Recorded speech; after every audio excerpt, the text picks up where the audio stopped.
What's up, YouTube? Welcome back to the channel. Tonight, I'm talking about why you should stick with Glocks in the year 2025 going into 2026. Now, specifically in this video, I'm only talking about Gen 3, 4, and 5 double stack Glocks, okay?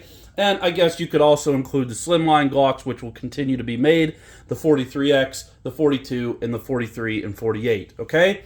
But I am not talking about the new V series of Glock pistols that's coming out. I have no idea what those will be like, so I can't talk about them, right? All right, so a lot of people are probably considering selling their Glocks or not buying these models in the future just because of this decision that was made by the corporation, okay?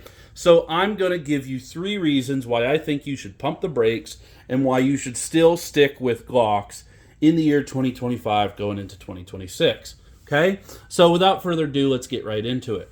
Reason number 1 why you should continue to stick with your Glocks that you have or buying these models in the future is because of reliability, okay?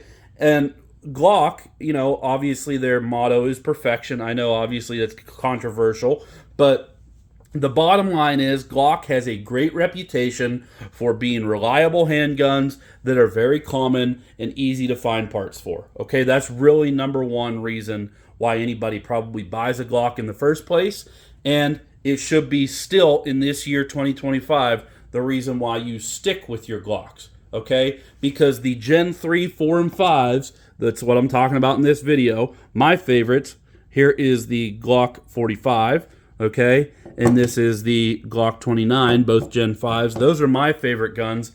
Those guns are not affected by this decision, okay? So anything that's already been made is not affected by this decision at all. So if you can find a new Glock in a store near you, it is going to be just as reliable and, you know, compatible with everything else as all of those other Glocks, okay? So this decision, again, does not affect the guns that have already been made. So, in my opinion, those guns that have already been made are still some of the best handguns on the market, okay? So again, reason number 1 is just reliability and Glock's reputation for having compatibility with parts and all that good stuff, okay? So that's number 1. Number 2 reason why you should stick with Glocks is because, in my opinion, they will become harder to find. Okay, being that they are no longer going to make new ones, eventually they're going to start to run out in certain places. Okay,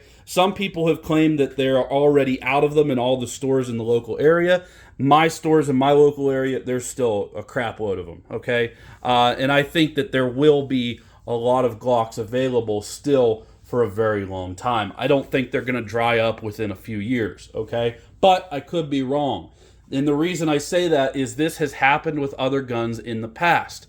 People think that just because a gun is super common, that it is never going to go away, or that the ammo or the the firearm itself is never going to go up in price. Well, look at the Mosin Nagant. They used to be $150. Now they're $500 because you can't find them anymore.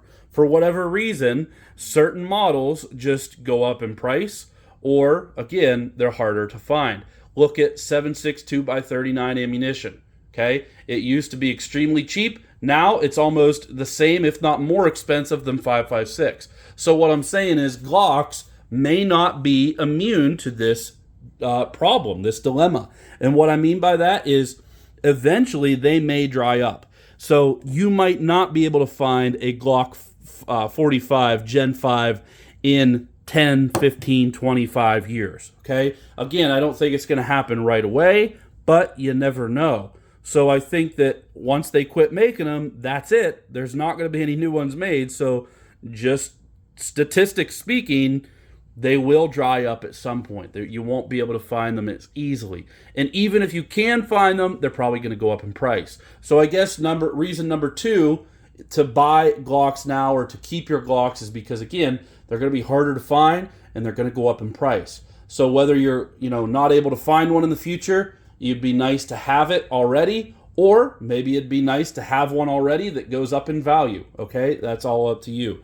And then reason number 3 why I think you should stick with Glock in the year 2025 going into 2026 is because this entire situation, in my opinion, meaning the decision to discontinue these models has been a little bit overblown in my opinion. Okay, now again, I'm not happy with the decision. I kind of freaked out about it at first too, but when I pump the brakes and I think about it logically for a minute, it's not as crazy as it sounds. Okay, I looked it up and I believe Glock Gen 3s came out in 1998. Okay, name one other gun that has been made the exact same since 1998 and has never undergone any changes whatsoever.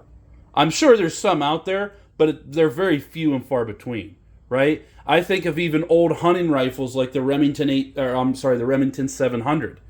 They have changed the triggers in those. People weren't happy about the changes. They changed them back, and they did this and they did that. Okay, Remington 870s or Mossberg 500s. A lot of them went to a polymer trigger guard around the trigger and in the receiver, in the bottom of the receiver. A lot of people not very happy about that. All I'm saying is all gun companies make changes at some point or another. So for Glock, obviously, yeah, they updated the Gen 4 and Gen 5 models, but let's be honest, they really didn't change that much, okay? And so for them to have the exact same design since the year 1998, and if you want to argue even before that, they probably didn't even change that much, that really, to me, is pretty crazy, okay? Just even think about car manufacturers. Imagine if Toyota made the Tacoma the same way that they did in 1993. I mean, obviously that would make a lot of people happy, but it's just, that's not how business works, right? So the same thing goes for Glock, okay? It's kind of ironic and kind of funny to me that people have been begging Glock to improvise, or not improvise, but innovate in the future and come up with new designs, and they always resisted change, and people were upset about that. Well, now that they're going to change something, again, people are very upset by that. Now, I understand it's a different situation. I don't think they should have caved to the lawmakers and all that kind of stuff too. But at the end of the day, all I'm saying is it's a business. It makes a lot of sense that they would eventually discontinue the model that started being made in 1998. Okay. Now, I think that they're discontinuing the Gen 5 is a little bit crazier in my opinion. But just think about, does Smith & Wesson still make the original shield? No. Does Ruger still make the original LCP2 and 380? No, I don't believe they do. Okay, they went to the LCP Max, and so they got rid of the old ones. Like, that's just kind of the way it is with gun manufacturers, is eventually they're going to move on, and they're going to make new models, and they're going to get rid of the old ones, okay?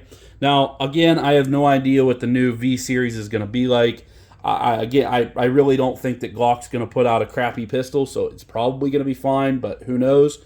But I just wanted to make this video tonight to give you some information on why I believe you should pump the brakes on giving up on Glocks right now, because everything out there about Glock right now is really pretty negative. And again, it's much of that is them putting that on themselves. They shouldn't have made this decision, in my opinion.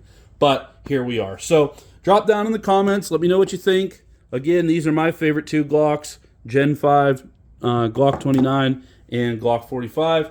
Let me know what you think in the comments. What are your favorite Glocks? Do you think this decision was overblown? And what are your plans for the future? Okay? So as always, guys, like and subscribe and keep blasting.